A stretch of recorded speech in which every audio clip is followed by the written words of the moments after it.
우리는 저번 주에 예수님의 십자가 죽음에 대해서 배웠습니다. 그 가운데서 이 예수님의 십자가 죽음을 잘 설명할 수 있는 단어가 화목제물이라는 것도 우리가 함께 나누었죠.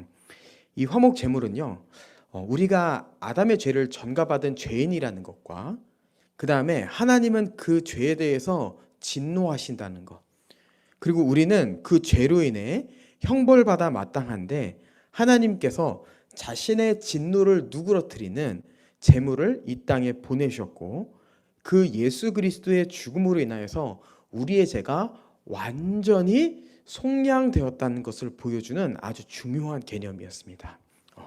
몇 가지 개념이 있지만요, 핵심만 딱 뽑으라고 한다면은 바로 하나님의 진노를 누그러뜨리는 제물, 이것이 화목제물의 아주 중요한 개념입니다. 자, 오늘은 예수님의 죽음에 이어서 부활에 대해서 좀 한번 나누어 보도록 하겠습니다.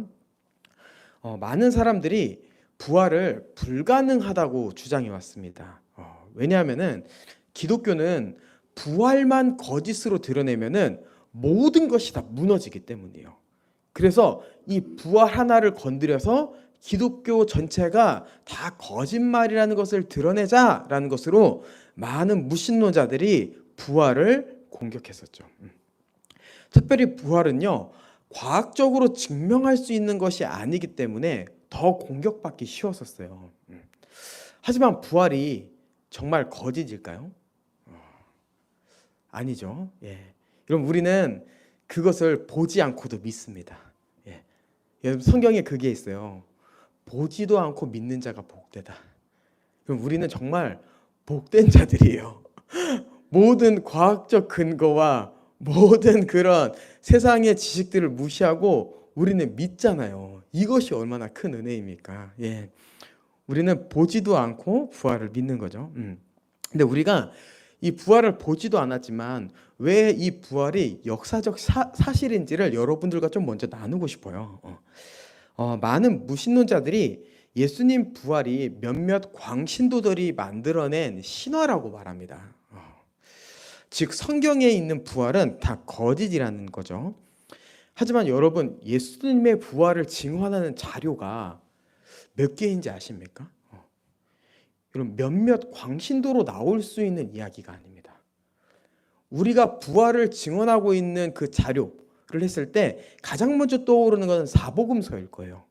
그리고 27권의 신약 성경이 부활을 증언하고 있다, 이렇게도 말할 수 있는데요.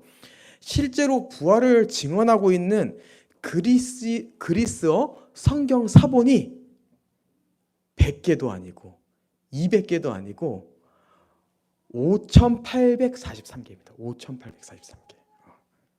엄청난 숫자인 거예요, 여러분. 이거는요, 그리스 문학 중에 가장 오래된 문학이 뭐냐면은 일리아드라고 해요. 일리아드. 저 이거 잘 몰라요. 일리아드 읽어본 적 없어요. 근데 부활을 연구하다가 저도 알게 된 거예요. 이 그리스어 사본 중에 가장 오래된 일리아드도요, 사본이 1,500개예요. 근데 부활을 증언하고 있는 이 성경 사본의 증거는요, 그 가장 오래됐다는 사본의 4배에 속합니다. 4배. 5,843개. 이거를 빌딩으로 세우면요, 1,600m라고 합니다. 1,600m. 그러니까 몇몇 광신도들로 나올 수 있는 이야기가 아니다. 성경은 진짜 부활이 역사적 사실이라는 것을 증언하고 있고 그것은 진리다, 진짜다라고 우리는 생각해야 되는 거죠. 이것을 근거하여서 이제 가장 큰 증거를 한번 얘기해 보도록 하겠습니다. 여러분, 예수님의 부활은 왜 진짜일까요? 성경은 이렇게 얘기하고 있어요. 예수님의 무덤이 비어 있었어, 이렇게 하는 거예요. 빈 무덤. 이것보다 확실한 증거가 없어요. 자, 마태복음 27장 56절을 보면요, 제가 한번 읽어드리도록 할게요. 저물었을 때 아리마대의 부자 요셉이라 하는 사람이 왔으니 그도 예수의 제자라.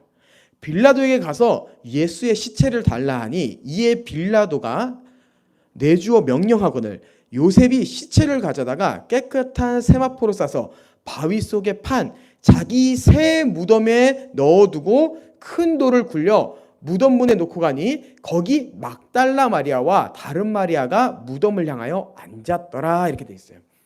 예수님의 무덤은요, 원래 예수님의 무덤이 아니었습니다. 역사적 인물인 아리마대 요셉이 자기를 위해 판 무덤이었어요.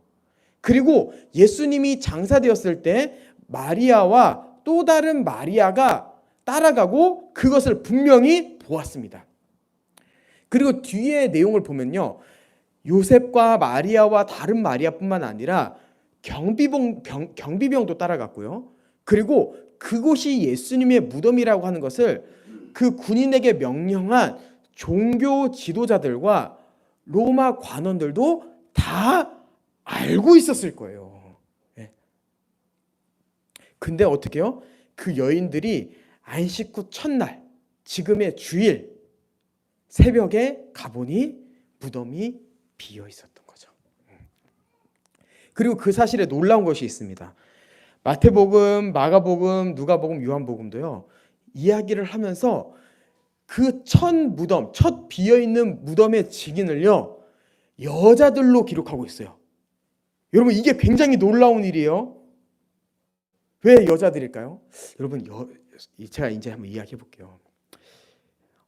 그 당시에요, 여자들은 법적인 증인으로 설 수 없는 자들이었습니다. 그러니까 정말 이 성경의 저자들이요, 이 부활을 제대로 이해하고 싶었으면요, 여자 이름을 넣으면 안 돼요. 왜? 여자 이름을 넣어봤자 법적 효력이 아무것도 없기 때문에. 근데 왜 굳이 여자 이름을 넣었을까? 그것은 성경의 기록이 법적인 효력이 있던 없던 그것이 중요한 것이 아니라 그게 사실이기 때문이에요. 그게 사실이기 때문에. 어떻게 그 여자들이 진짜 봤는데. 그러니까 저자들은 마리아와 다른 마리아가 새벽에 예수님의 그 무덤에 가보니 무덤이 비어 있었다. 이것이 역사적인 사실이다라고 증언하고 있는 것이죠. 근데 이제 이런 부분에 있어서요, 이제 다른 사람들이 이런 얘기를 합니다. 무덤 비어 있었어. 근데 그거 제자들이 훔쳐간 거야. 이렇게 얘기해요. 이것을 도적설이라고 해요. 도적설. 자, 근데 마태복음 27장에 보면 이렇게 돼 있어요. 대제사장과 바리새인들이요, 빌라도에 가서 얘기해요. 예수가 성전에서 이런 설교를 했어. 생전에 내가 사흘 만에 다시 살아난다. 그리고 그 말을 했으니까 제자들이 훔치고 다시 살아났다라고 거짓말할 거야. 그러니까 로마 관원 너가 경비병을 보내서 돌을 임봉하고 무덤을 굳게 지켜, 이렇게 부탁을 해요. 근데 예수님의 무덤을 지키고 있었던 자들은요, 이런 방금 본문을 통해서도 봤지만 제자들이 아니라 제자들의 도덕질을 막을 로마 군인들이에요. 근데 과연 제자들이 무슨 힘이 있어서 그 로마 군인들을 따돌리고 예수님의 시체를 훔칠 수 있을까? 그럼 말도 안 되는 거죠. 저는 여러분들이요, 부활을 그냥 맹목적으로 믿지 않았으면 좋겠어요. 분명한 역사적 근거가 있거든요. 이런 거 하나하나 살펴볼 때요, 정말 말도 안 되는 겁니다. 말도 안 되는 거. 여러분, 제가 이렇게도 한번 해보겠습니다. 제가 이제 무신론자들의 그 말들을 좀 받아서 베드로, 그 성격 더러운 그 제자, 로마 군인보다 더 힘셀 수도 있지. 그 우레의 아들 야고보, 군인들보다 더 힘셀 수 있지. 이렇게 얘기한다고요? 근데 여러분, 성경의 기록들을 잘 보면요, 그때 제자들의 상태는 예수님의 시체를 훔칠 수 있는 상태가 아니었어요. 제정신이 아니었습니다. 예수님이 군인들에게 잡혔을 때 제자들을 어떻게 하셨는지 여러분 아시죠? 어떻게 했어요? 다 도망갔어요. 그리고 요한복음에 보면 그렇게 되어 있어요. 제자들 7은요 디베랴 호수에서 고기 잡고 있었습니다. 근데 그 제자들이 예수님 시체를 훔쳤다고요? 정말 말 같지도 않은 소리 하고 있는 거예요. 말 같지도 않은 소리. 그리고 그 로마 군인들이 예수님 그 제자들에게 시체를 도둑 맞았을 때 여러분 어떻게 되시는지 아십니까? 그 당시에 그 죄인의 시체를 빼앗겼다라고 하는 것은요, 그 지켰던 군인이 그와 같은 똑같은 형벌을 받아야 되는 걸 의미해요. 즉 군인들이 예수님의 제자를 빼앗겼잖아요. 그러면 그 군인들이 예수님과 똑같이 십자가형을 당해야 돼요. 근데 역사적 기록에 그 군인들이 십자가 형벌을 받았다는 기록이 있나요? 없습니다. 오히려 종교 지도자들의 돈을 받고 제자들이 예수님의 시체를 훔쳤다 소문을 내라는 그 대제사장의 명령만 나와요. 그리고 자기들도 십자가형을 당할 걸 아는데 대충 지켰을까요? 여러분 바카스 100병 마시면서 열심히 지켰을 겁니다. 핫식스 100병 마시면서 열심히 지켰을 거예요. 왜? 대장이 제자들이 훔치러 온다고 얘기했으니까 어떻게 해서든 지키려고. 근데도 안 됐던 거예요. 그리고 성경이 이렇게 기록하고 있어요. 로마 군인들이 천사들을 보니 두려워 떨었다. 이것이 바로 역사적 팩트예요. 예. 여러분 그리고 이것뿐만이 아닙니다. 예수님의 부활을 목격한 사람이 한두 사람이 아니에요. 고린도전서 15장 6절을 보면요. 500명이 보았다고 합니다. 500명. 어떤 무신론자는요. 이렇게 얘기해요. 예수님의 부활을 목격한 것은 500명이 단체로 환각 증세를 보인 거다. 이렇게 얘기합니다. 이것을 이제 환각설이라고 합니다. 환각설. 근데 어떤 무신론자 심리학자도요. 단체 환각을 말하지 않습니다. 제가 이 설교를 준비하기 위해서 예수는 역사다라는 영화를 오랜만에 다시 한번 봤어요. 근데 거기 대사에 보면 이런 대사가 있습니다. 500명이 단체 환각이 일어나는 것은 사람이 다시 살아나는 것보다 어렵습니다. 그럼 이게 무슨 얘기예요? 말도 안 된다는 얘기예요. 500명이 단체로 예수님의 부활을 목격한 것이 환각이었다는 것은 예수님의 부활이 가짜라는 것을 증명하는 것보다 더 어려운 일이다. 이렇게 얘기하는 거예요. 근데 그 대사를 친 사람이 누구냐면요. 여러분 무신론자예요. 무신론자. 말도 안 된다는 거예요. 진짜. 예. 여러분 근데 이제 사람들이 이 환각설도 막지 못하고 도적설도 막지 못하니까 이제 얘기하는 게 뭐냐면은 기절설입니다. 기절설. 예수님이 죽지 않고 기절했다. 이렇게 얘기하는 거예요. 여러분 예수님이 옆구리에 창을 찔렀을 때 뭐가 나왔죠? 역시 이 정도 돼야 장로하는 겁니다, 여러분. 자, 피하 물이 나왔습니다, 여러분. 물이 나왔어요.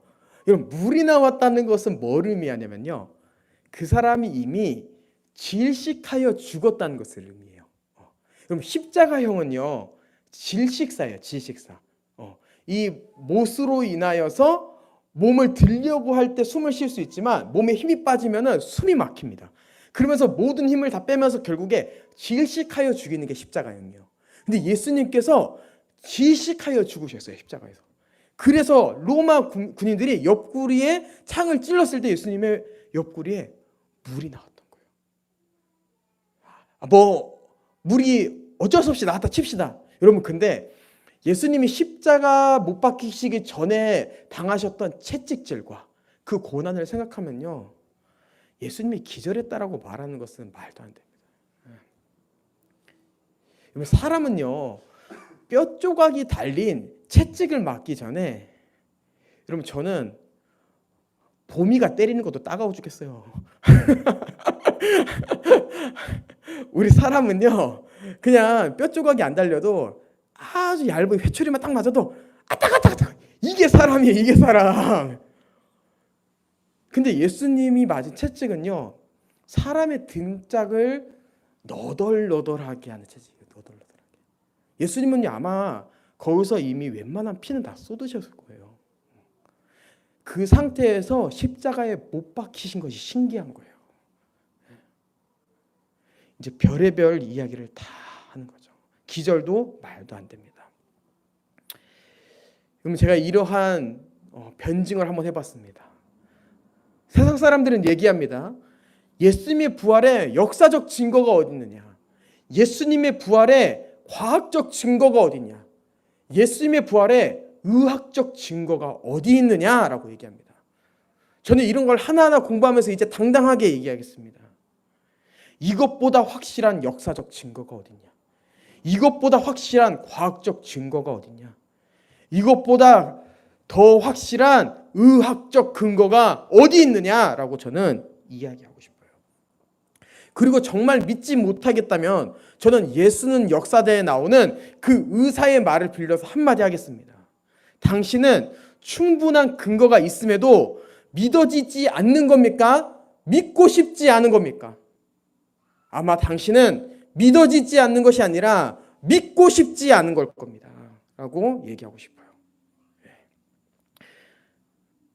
자, 이제 우리 더 확실하게 믿을 수 있겠죠? 예. 자, 그럼 이 상태에서 예수님이 부활하신 것은 확실한데 어떻게 이 부활이 가능했을까? 여러분, 이것은요, 다른 걸로 설명이 안 됩니다. 오늘 본문 24절을 봐야 돼요. 자, 24절 제가 읽어드릴게요. 24절에 보면 이렇게 돼 있어요. 하나님께서 그를 사망의 고통에서 풀어 살리셨으니 이는 그가 사망에 매여 있을 수 없습니다. 아멘. 여러분, 바로 하나님이 그를 살리셨습니다. 부활은요, 하나님만이 주실 수 있어요. 아멘. 그럼 어떤 사람들은 막 그런 얘기합니다. 내가 죽었다 살아났어.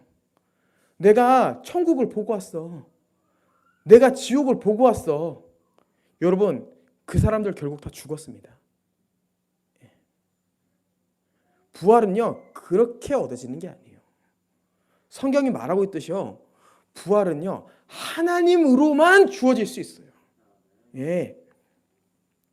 근데 왜 하나님은 예수님을 살리셨는가? 이것은 우리가 저번 주에도 잠깐 이야기했지만 바로 죄가 없으시기 때문에 하나님은 죄인에게는 죽음을 주시는데 어떻게 예수님을 죽일 수가 있어요? 죄가 없는데.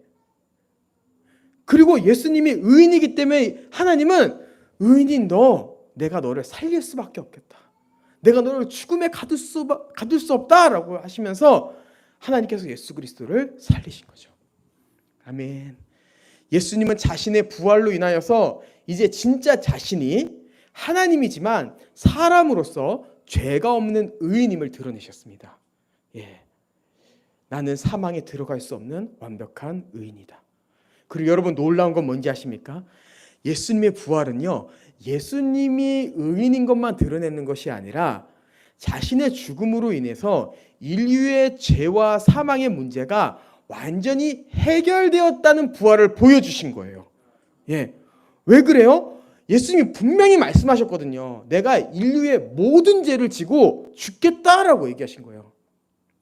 근데 인류의 모든 죄를 지셨는데도 살아났다고요? 그것은 당연히 예수님이 의로운 자일 뿐만 아니라 예수님이 인류의 모든 죄까지도 다 해결하신 거죠. 그러면 제가 이런 예를 한번 좀 들어볼게요.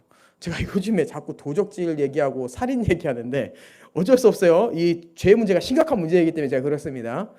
여러분, 제가 어제 사람을 죽였습니다. 저번 주에는 이제 소영 집사님이 사람을 죽였었나요? 그랬었는데 이번 주엔 제가 사람을 죽였어요. 그렇다고 합시다. 예. 근데 갑자기 우리 담임 목사님이 오셔가지고, 화영길 목사님 오셔가지고, 이성구 목사 걱정하지 마. 내가 다 해결해 줄게. 목사님 진짜 그러실 줄 믿습니다. 자, 내가 다 해결해 줄게. 그러면서 경찰서에 들어가셨어요. 그리고 나서 담임 목사님이 저의 죄로 인하여서 무기징역을 받았습니다. 근데 얼마 안 돼서 바로 출소하였어요. 여러분, 이 얘기는 무슨 얘기예요? 담임 목사님이 경찰서에 들어가서 무기징역을 받았지만 나도 죄가 없고 이성구 목사의 죄도 이미 값을 치렀다는 것을 보여주는 증거인 거예요.